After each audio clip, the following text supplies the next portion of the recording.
Hi, welcome to episode 3, season 3 of the Perched Show, and I am here today to talk about feral cats. And you know what? The last feral cat show I did was a couple of years ago. I took a beating over my feral cat episode, but you know what? I'm stronger now in my values of feral cat values. Anyway. Feral cats. What's the difference between a stray and a feral? Top number one question. The difference between a stray and a feral is a feral has never lived in a house. A feral has never been taken care of by humans. A feral lives in a colony or in a group or alone, and they take care of themselves. Stray cats, on the other hand, have lived in a house with human beings, were raised by human beings, fed by human beings, and have somehow gotten lost or abandoned, or something's happened to put them on the streets. And so, if you're looking to adopt a cat, this raggedy cat that comes to your back door looking for a little food, is kind of skittish, doesn't really want to talk much, that's a stray. And please, feed that stray and give it a home if you possibly can. Clean it up, get it spayed, get it neutered. Make sure it's got a loving home, and that it suits your family and the home that you live in. A feral cat, on the other hand, is not going to come to your back door. It's not going to ask you for food. It's not going to do that. And so any cat that comes to your back door is not feral. Not. You can argue with me for days on this. I can read you any source, credible, legitimate source of reference for this, that no feral cat is going to come to your back door. They avoid humans at all costs. There are opportunities to adopt feral cats if you can catch them before they're like 9 weeks old. I have one that was caught at about 10 weeks old, I guess. And she, although she has socialized, she has genetic, what's the right word for this? She has genetic influences that made it impossible for her to become 100% socialized. So I have a cat that's 12 years old. I've had it for a long time. I've taken a lot of war wounds from her. We tried to adopt her out a couple of different times. The first time while she was still a kitten. And the first time was to a young lady. She attacked her in the middle of the night. She had to bring her back. The second, we thought, okay, let's try someone older or so. There was an elderly man who wanted a cat, and he thought, well, I could handle her. I could, just one-on-one. He brought her back within about a week. She had torn his face up and his hands up and his legs up. She had just attacked continuously in his sleep. And so now I took her back because, I'm responsible for this cat. That's why I kept telling people to take her, but bring her back if it doesn't work out. For years, Iggy did what I call flybys. Flybys are if you let your feet stick out from underneath the covers, Iggy was going to attack them in the middle of the night. So in the morning you wake up with bloody feet. If your face was not covered up with the blanket, you would be attacked in your face. It took a long time for her to limit those behaviors. We're talking years. She still does flybys. Which you'll find by attacking the feet. You have to watch your feet. I have scars and sore and scrapes and everything all over my feet still to this day, and she still does it to me. This is a feral cat, and this is why I don't recommend at any point that you really try to adopt a feral cat. There are many strays, many cats that are in shelters, no-kill shelters, kill shelters, that you can go adopt without adopting a feral, because you may not get what you really want from that animal. And if you adopt one that you find one and you adopt one like my Iggy, and you have children in the home and other people in the home, then that cat's not going to be a good fit. And what's probably going to end up happening to that cat is it's going to be euthanized. And so this is the danger in trying to adopt a feral cat. If you are not committed to that cat for its lifetime, going in, even without knowing if it has these little quirks, okay? If you're not committed to that cat for the lifetime, then don't do it. Find a stray. A nice stray that comes to the back door and begs for food. That's what you want to adopt. you don't want to adopt a feral cat unless it's just absolutely necessary. And if you absolutely are willing to make a lifetime commitment to socializing that animal. Because, like I said, there are genetic influencers that might be present that won't ever change. And so, and Iggy is a prime example of that. If you go and Google feral cats, you know how you get those question and answer things? Okay, don't think that these are answers that have been, the answers that have been provided are coming from professionals. They're coming from wherever. I don't know. Some of them have places like, you know, the clover cat, you know, or something, I don't know, something, you know, that's obscure. They're not coming from like the ASPCA or the Humane Society or the Veterinarians Association or even a trap and release group, you know, would have better information than what I'm seeing in some of these Google responses. And so, like, for example, I normally don't like to stop the show and do a search, but it's like, you know, questions like this. Do feral cats get lonely? No, they live in colonies. It says here, a truly feral cat was born in the wild, either from a stray or, yes, a feral cat can be born from a stray, but a stray can't be from a feral. Anyway, and was never socialized to humans.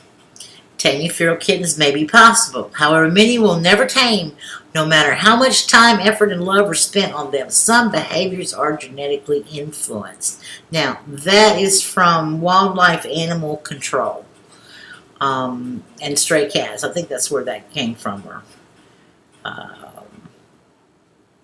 this is actually looks like it might be a good website.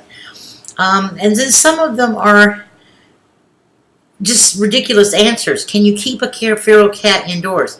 If your cat has never used a scratching post or a litter box, introduce both items well before transitioning your cat to life inside. Feed your cat indoors instead of letting your cat back outside. You can't even bring a feral cat indoors like that. It's not going to happen. So, you know, some of these are just, it's not, they're not, it's a Humane Society answer, but it's not the answer to the can you keep a feral cat indoors. That is not the answer to that, because that is not the Humane Society take on it. So let's say you're going to find a lot of misinformation in here if you do like a Google search. Can you pet feral cats? It is saying feral cats can be brought in the fold of general human companionship. Yeah, well, you know what? I'm sorry. There's things in here that they're just not looking at. They're looking at a really big picture and not the reality of the situation. If you look at stuff like, you know, socialized feral kittens, you look at Alley Cat. Alley Cat is a really great source of information. And the information that they provide is good information. Like, for example, feral cats. This is from Alley Cat. Feral cats are not socialized to people and can't be adopted. With some time and attention, however, you can work with young feral kittens to help them become affectionate and loving companions. It is not a transformation that happens overnight. Socializing kittens is a big commitment, but it's a very rewarding experience. But as I said, it is a big commitment, and in that, you have to remember that that commitment can be a lifetime commitment. You have to be able to and willing to invest in that animal and understand that there may be genetic influences. But Alley Cat Alleys is a great place for information. There's also feral coalitions, like in Oregon here, for example. There's the frequently asked feral cat coalition of Oregon, and you know, it talks about the devotion and the time that's required to work with feral animals. And so you're better off, you know, with the stray that comes to the back door. You know, that cat's been abandoned. It needs to be loved. It needs to be rehomed. Cats that are feral have a home. They have a colony. If you find one out on its own, then, you know, something's happened. But if the colony is intact, then these animals are they're not starving to death. If you notice, if you have ever seen a feral cat, they tend to be bigger and they tend to be stronger and healthier than strays. Strays look raggedy. They look, you know, because they've been indoors, they don't know how to deal with this hunting thing, they're trying to figure it all out. But So they're coming to you because they're hungry. They haven't been able to hunt for food like they would if they were feral, if they were living in the wild. They don't know how to live in the wild. And so a stray cat that comes to your back door tends going to be a little underweight. They're going to be, maybe raggedy, dirty. You see a feral cat and you're going to think that cat belongs to the neighbor because that cat is healthier. I found that, like for example, Iggy, when we caught her, she didn't even have any fleas on her. I mean, she was that well groomed. And, there's in some of the cats that are in a colony or two that I'm aware of, that I'm familiar with, the cats are very healthy. They're not raggedy looking. They're healthy looking. And you can tell when strays wander into the colony. And you can single out the strays from the colony cats, because the strays will sometimes come in and eat the food. And the strays look rough. And those are, the person that I know that does trap and release tries to catch those strays before she will catch the ferals, because that way she can get them maybe back into a home and adopted. But there are things that you can do, and that is work with your local trap and release to find out more about feral cats and how to work with them, and and how to maintain a safe home so that you're not bringing the cat into a home that's not going to be suitable for them, and it's going to make you miserable and your family miserable because you have to basically cover your whole body up at night and wrap yourself in a cocoon to keep from being attacked. Well, I know this, and so think about these things. And then I put on the blog at perchedkitty.online. I have put a number of links, ASPCA, PetMD, all of the people that have done research and looked into feral cats. I've got a few more I'm going to be adding to that. But don't just do a general search for feral cats, because you're going to get a lot of misinformation. You want to find specific sources that, like look up feral cat organizations in my area, look up trap and release organizations in your area, go see what the take of your local humane society is, or your local cat or dog organization, to find out more and adopt those strays. I mean, if you have the capacity, if you have the space, you have the income to be able to afford to feed them, and they come to the back door looking for food, take them in, take care of them. But the ferals, that is a whole other program, and it's something that you really have to think about before you get involved with. But it's not too much to think about to get involved with your local trap and release organizations. They make sure that these animals get spayed and neutered, helps keep the populations down. That way there's enough food for them to survive on, and they don't decimate the food source. And it also prevents disease.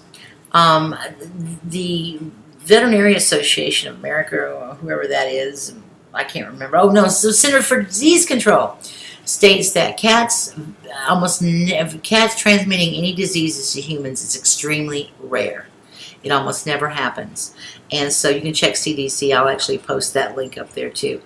And CDC also talks about feral cats are sometimes even cleaner and better than stray cats, and talks about that. And that's the CDC. But definitely, when you look up something, try to be specific, and always look at the source of the information that you're looking up. And love your cats. Take care of them. Love your dogs. Love your parrots. Whatever you happen to have. But your cats, they're unique to us, and we care for them the same way that people care for their children. A lot of times, people care for their dogs the same way. So when you think about a feral, though, think about that you're actually taking an animal out of the wild. It's no different than going and going out in the woods and grabbing a baby fox out of the den. It's really not different from that. And so you have to keep that in mind, that there is a very, very large gap between what a feral cat is and what a stray cat is.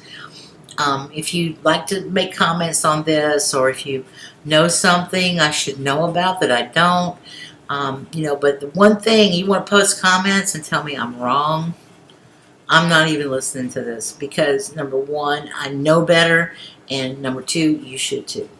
But there is a big difference. And that feral cat that came up to your back door asking for food belonged to somebody at one time. It was never feral, never will be feral. It just needs to be resocialized. A feral cat has never been socialized, never lived in a home, and chances of you being able to socialize that animal to suit your household is almost zero. So keep that in mind and join your local humane society or trap and release program or whatever you guys do to help cats in the community because we need them. Take care.